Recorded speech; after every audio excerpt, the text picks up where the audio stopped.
नमस्ते, मैं हूं डॉक्टर गार्गी। आज हम बात करेंगे बच्चों में कोविड के बारे में।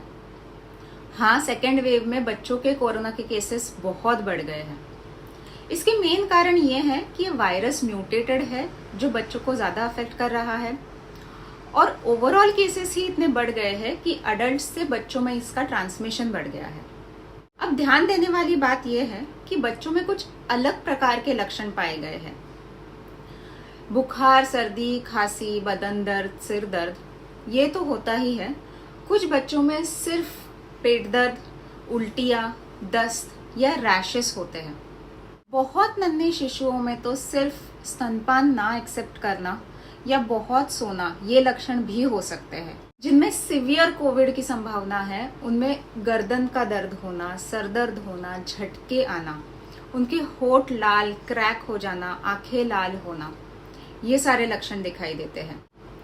तो आपके बच्चे में कोई भी लक्षण दिखाई दे तो इमीडिएटली अपने पीडियाट्रिशियन को बताएं। अगर आपके पीडियाट्रिशियन कहते हैं कि उसमें कोरोना होने की संभावना है तो बिल्कुल पैनिक ना करें, एकदम ठंडे दिमाग से रहे। ज्यादातर बच्चों में कोरोना बहुत ही माइल्ड स्वरूप से रहता है। सिर्फ 10% बच्चों में हॉस्पिटल एडमिशन की जरूरत पड़ सकती है और 1% बच्चों में सीरियस कोरोना पाया गया है। मौत की संभावना तो 0.5% से भी कम है। कई माता पिता कहते हैं कि हमारे डॉक्टर ने हमें HRCT करने के लिए कहा है, हमारा स्कोर इतना आया है, उतना आया है। बच्चे में आपको HRCT बिना डॉक्टर के एडवाइस के बिल्कुल नहीं करना। कोविड डायग्नोस होने पर अगर ये डिसीज माइल्ड है तो आपके डॉक्टर आपको होम आइसोलेशन की सलाह देंगे। 12 साल से ऊपर के बच्चों को सेल्फ आइसोलेट किया जा सकता है।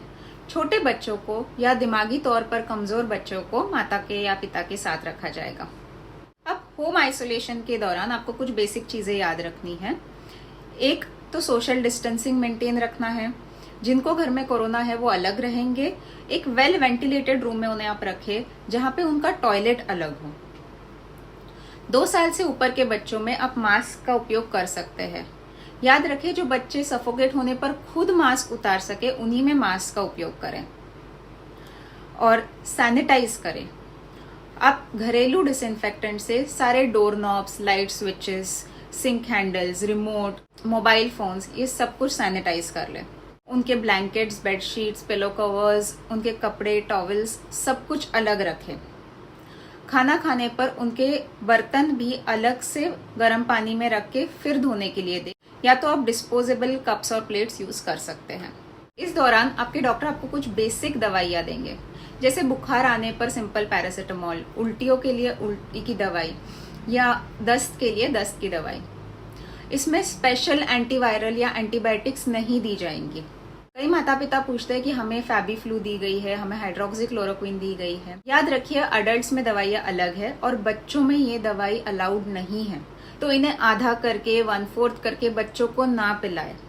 स्तनपान करने वाले बच्चों को अच्छे से स्तनपान कराएं, चाहे माता कोविड पॉजिटिव हो या नेगेटिव हो। थोड़े बड़े उम्र के बच्चों में बहुत सारे फ्लूइड्स पिलाएं। एक बार आपको डॉक्टर मल्टीविटामिन देंगे, ये आप बच्चे को दे सकते हैं, कंपलसरी नहीं है। डाइट पे आते हैं। ऐसे कोई एक काढ़ा या एक खाना नहीं है जो मैजिकली कोरोना दूर कर देगा, पर हर प्रकार का खाना बच्चे को प्रॉपर क्वांटिटी में देना जरूरी है। जबरदस्ती खाना ना खिलाए, जितना बच्चा एक्सेप्ट कर रहा है उतना ही उसे लेने दे। फ्रेश फ्रूट्स और वेजिटेबल्स देना अच्छा है। इस दौरान बच्चे की मानसिक स्थिति पे ध्यान देना भी बहुत जरूरी है, तो उन्हें कई एक्टिविटीज में आप एंगेज रख सकते हैं, जैसे कलरिंग बुक्स हो गई, एक्टिविटी बुक्स हो गई, उन्हें कहानियां सुनाइए। दिन में एक आध बार आप योगासना कर सकते हैं, उनके साथ सिंपल पैसिव एक्सरसाइजेस भी कर सकते हैं। अब घर पे क्या चीजें मॉनिटर करनी है ये देखते हैं। आपके पास थर्मोमीटर और पल्स ऑक्सीमीटर होना जरूरी है और इनका अच्छे से उपयोग कैसे करें ये आप अलग वीडियो से देख सकते हैं। अब 4 चीजों का चार्ट बना दीजिए। एक, टेम्परेचर। जब भी आपको बच्चे का तापमान गर्म लगे तो वो अच्छे से थर्मोमीटर से नाप के आप एग्जैक्ट टेम्परेचर लिख दें। दूसरा, उसका रेस्पिरेटरी रेट, यानी मिनट में बच्चा कितनी बार सांस ले रहा है। दिन में 3 से 4 बार जब बच्चा शांत हो, रो ना रहा हो, तब आप आराम से बच्चे के छाती कितनी बार उड़ती है ये देखकर उसे नोट डाउन कर ले। ऐसे ही उसका ऑक्सीजन कॉन्सेंट्रेशन पल्स ऑक्सीमेट्री से देख ले। चौथी चीज, बच्चा दिन में जितनी बार यूरिन पास करे उतनी बार आप वो नोट डाउन कीजिए। नॉर्मली कोविड का डिसीज 7 से 10 दिन में बच्चों में कम हो जाता है और वो बच्चा बिल्कुल ठीक हो जाता है। याद रखिए, prevention is better than cure. तो बड़े लोग आप खुद को वैक्सीनेट करवा लीजिए और social distancing, masking and sanitization ना भूलें। आप सब सेफ रहे, यही इच्छा है।